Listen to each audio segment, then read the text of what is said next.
안녕하세요, 성도 여러분. 반갑습니다. 김가루 목사입니다. 네, 오늘 누굽 큐티 함께 하겠습니다. 누가복음 11장 1절부터 4절 말씀이에요. 오늘 주님께서 기도문을 알려주셨어요. 우리가 바로 이제 주님의 기도, 주기도문의 한 면이죠. 누가가 기록한 주기도문의 내용입니다. 1절에 보니까 예수께서 한적한 곳에서 한 곳에서 기도하시고 마치심에 제자 중 하나가 여짜오되 주여 우리 요한이 자기 제자들에게 기도를 가르친 것과 같이 우리에게도 가르쳐 주옵소서 했습니다. 제자들에게 궁금증이 생긴 거예요. 세례 요한의 제자들에게 어떠한 기도문의 본이 있었던 것 같아요. 그 당시 기도문에 대해서 관심이 많았습니다. 그래서 그 종교 집단의 가장 핵심은 그들의 기도문을 내놓고 그것을 암기하고 읊조리는 것이 그 공동체의 특징이었어요. 유대인은 네 가지의 학파가 있었어요. 사두개파, 바리새파, 에세네파, 진로당.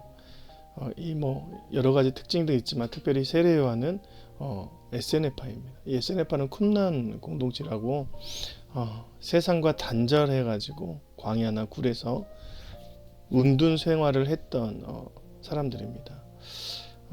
그들의 모습은 이제 세례요한과 모습이 같게 낙타 털옷을 입고 석청과 맥두기 먹으면서 굴 속에서 성서 필사를 하는 게 이제 그들의 삶이었죠.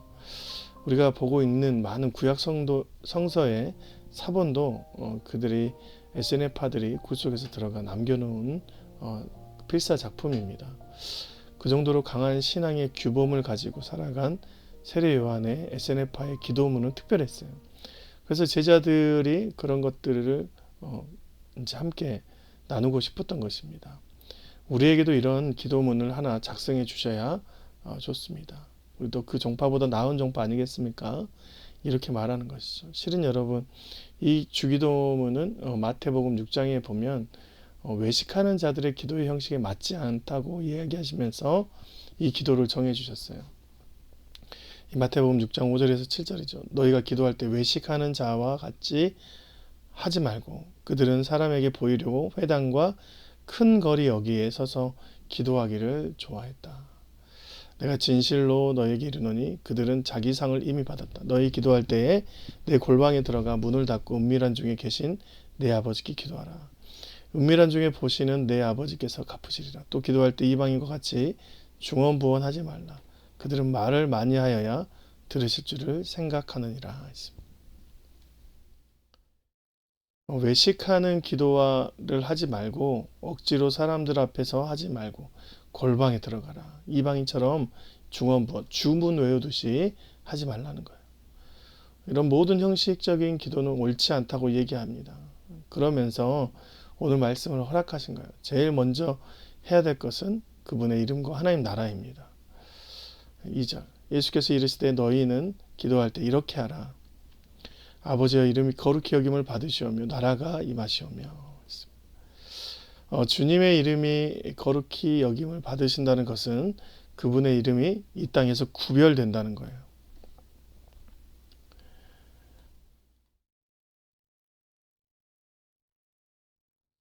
이 땅에서 하나님의 이름이 불려질 때 그곳에서는 세상과 다른 일들이 일어나는 게 구별된 일이죠. 하나님의 이름이 임하는 곳에 하나님 나라가 임하는 것이죠. 하나님의 이름, 야훼라는 이름은 함부로 부르지도 못하지만 그분의 이름이 불려지는 곳에 거룩이 임하는 현상이 나타난다. 그래서 주님의 이름이 불려질 때에 이 땅에서 일어나지 않은 일들이 일어난다. 그래서 그곳을 보았을 때 하나님 나라이구나 깨닫게 되는 것입니다. 우리가 여호와의 이름을 부르며 살아갈 때 우리에게 하나님 나라가 임하게 될 것입니다. 여러분이 하나님의 이름을 부르는 순간 이 땅의 삶이 하나님 나라로 바뀌게 될 것입니다. 그것이 하나님 나라의 백성들의 특권인 것이죠. 하나님께서 주시는 그 이름을 선포할 때, 이 땅의 가장 높은 신 예수의 이름을 선포할 때, 이 땅이 하나님 나라로 이제 바뀌게 되고 회복되는 것이죠. 하나님의 통치가 우리에게 임하는 것입니다. 하나님의 영광의 자리에 임하게 되고, 그래서 주님의 이름이 임하고 그곳이 거룩해지는 것을 우리가 가장 먼저 바라야 된다. 라는 것이죠. 두 번째는 우리에게 날마다 일용할 양식을 주십시오. 일용할 양식은 많은 양식이 아니라 하루 만에 하루치의 양식으로 충분하다라는 것이죠. 이것은 무엇이 생각나요? 이제 만나의 영성이 생각나죠. 만나와 메추라기가 광야에 있을 때 하루도 빠지지 않고 40년 동안 내렸습니다. 내리지 않는 순간이 없었어요. 만약에 내리지 않았던 순간이 있었으면 누가 계시지 않는 겁니까? 하나님께서 그 공동체 가운데 계시지 않을 때입니다. 하나님께서 그 공동체에 손을 뗐을 때에 바로 그 일들이 일어났다는 것이죠. 그래서 여러분 이제 결국 우리가 생각할 때에 하나님께 이 하루의 양식을 구하는 것은 하나님을 구하는 삶과 같은 것입니다. 이것은 내게 풍족한 것을 원하는 것이 아니라 당신께서 주시는 하루의 양식을 먹고 싶다는 것과 마찬가지예요. 우리는 하루의 양식을 구하지 않고 엄청난 저장 창고에 있는 채워질 양식을 구하잖아요. 당장 먹지도 못하면서 양식 창고를 채워주십시오라고 기도합니다. 부자 되게 해주십시오라고 기도해요. 여러분, 하나님께서 매일의 양식을 주시면 우리는 창고가 필요 없잖아요. 하늘의 양식 창고에서 매일 떨어지는데 매일 하늘의 양식 창고에서 우리에게 떨어지는데 무엇을 또 바라겠습니까? 이 땅의 저장 창고를 늘리고 욕심을 더 채워달라는 것은 하나님께서 계시지 않을 때 어떻게 하냐라는 불안감이 나올 때 하는 것이죠. 우리 일용할 양식을 구할 만한 믿음은 바로 하나님께서 우리와 함께 계신다라는 것이죠. 또 한 가지는 4절, 우리가 우리에게 죄 지은 모습을 모든 사람을 용서하오니 우리의 죄도 사하여 주옵소서.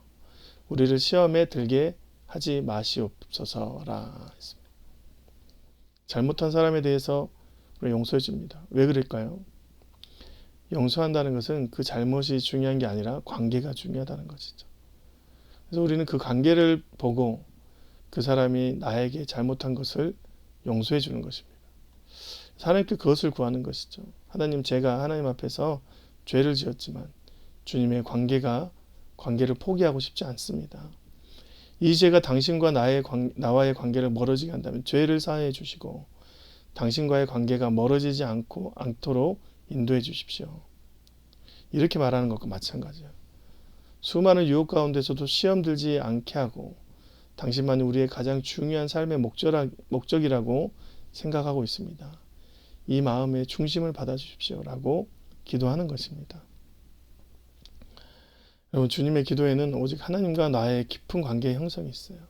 그래서 사람들 앞에서 회당 중앙이나 시장 중앙에서 기도할 필요가 없어요.